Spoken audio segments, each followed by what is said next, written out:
Alright everyone, welcome back to another Star Wars Galaxy of Heroes video with Fat Phil. And on today's episode of, the biggest problem, right? I want to talk about the biggest problem with ships. Before we get into the video, if you haven't already, subscribe to my channel. You can even click the little bell if you want to be notified of when I post new content. I try to give you guys videos that, I wish I had when I was in the, beginning or middle part of this game to maybe help you avoid some of those mistakes or pitfalls that you can fall into. And then for this video specifically, like it, leave comments, let me know what your thoughts are. Let me know if it helped you. Let me know if you think that, there's something else you wish I would have covered, any feedback is welcome here. So with that said, let's get in here and let's talk about ships. There are a lot of problems with ships. There's so many different things you could cover, but I think the most overarching thing with ships is availability. And by availability, not only is it that a lot of them are on hard nodes with a single drop rate, right? That ship drop rates have not changed, like characters where you can earn, 2 times the character shards, if I can find a good example here. Like Kylo Ren Unmasked here, we're getting 2 shards in the Cantina node, but only 1 ship shard. It's horrendous. It takes so much longer to farm ships, and it's a real drain on resources. But also from the standpoint that, the fleet store is there's just so much randomness to it, right? That you're not only just waiting for, a single shard on nodes, but inside of the fleet store, you could maybe get lucky and get the Razor Crest to pop up a few times, right? Otherwise, it's not coming anywhere. You're going to have to wait for proving grounds if you're above 4 million, or if not, you better be, whaling out and buying stuff. So it's unfortunately one of those things that they're not easily accessible to players, right? They're really gated behind that random RNG, and it can really hurt players in the beginning of this game because you'll feel like you're not making any progress in ships because there's so many to get. You don't know which ones to get. So, it's just one of those, I don't even want to say we've all been through it, because if you were there at the beginning of ships, there wasn't as many ships in the game, so it was easier to farm them up. As new ones were added, you could focus on them. As you progress through, obviously, you'll see that you'll obtain ships. You'll find good ways to get them, but just huge problem with ships is how long it takes to get them and the resources required, because not only do you need the ship, but you need the pilot, right?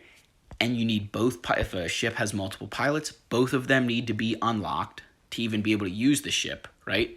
And then, I'll pop open Cassian's U-Wing here as an example. Ships get better with the gear levels and ability levels of your pilots. So as an example here, I'm working on Jyn Erso for profundity requirements, but K2SO is not a requirement. Guess who's not going to be getting any more gear right now? K2. Because as soon as I finish the profundity, probably moving on to another galactic legend, right? It's just, there's a lot that I think ships, you almost can say, you understand the intention of the ship, right?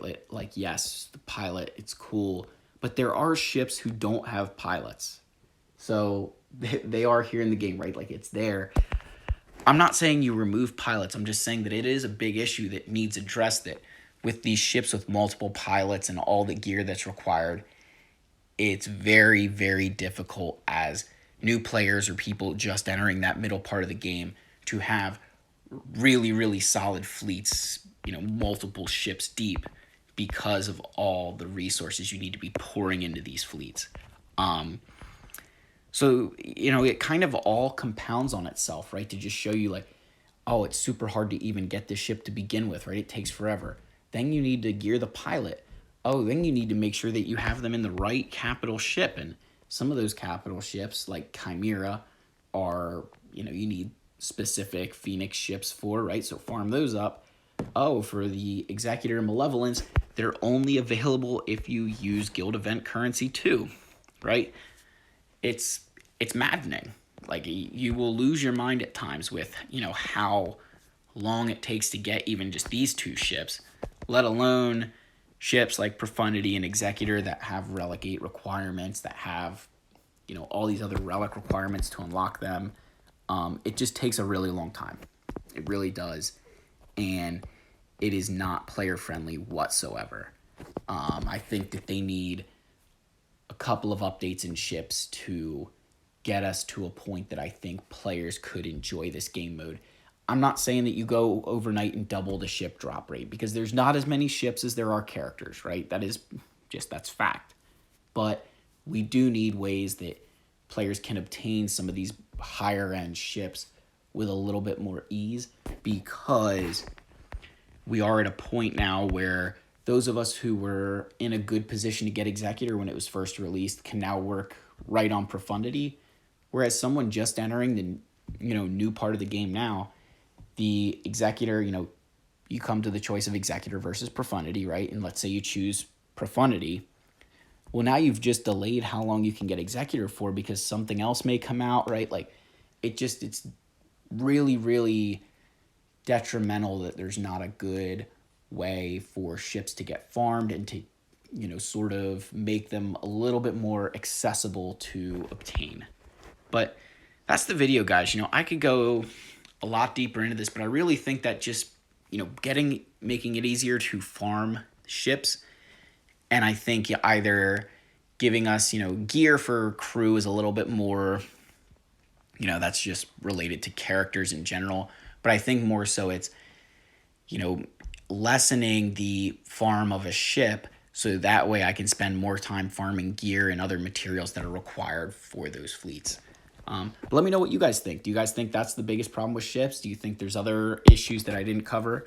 Let me know what your thoughts are. I'd love to hear from you, and I'll see you in the next video. Cheers.